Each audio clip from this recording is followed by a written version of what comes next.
Demand side specific wind designs, if you can, specifically if you're doing sheds in front of the ocean, uphill, sheds that are more, let's say, in more aggressive areas. If you're doing a shed that's very high, so you need to consider all of that. If you have lots of roller doors or sliding panels, it's good to do a site specific design. So always do that if you can.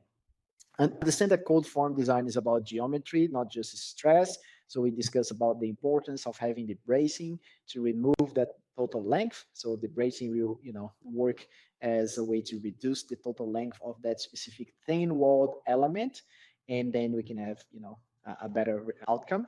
If you don't want to use bracing, you need to use a thicker material. So these will require, stronger frames. So you need to understand that there is no way around this. This is science. Okay, that's natural science in physics. So that's how it is how it is, and we can change that.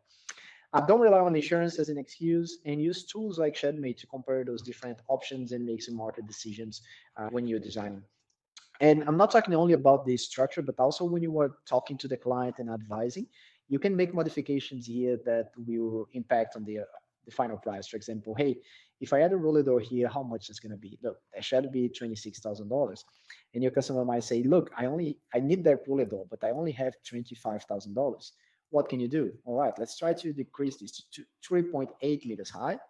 All right, maybe 3.6, and then we can, there we go, $25,200.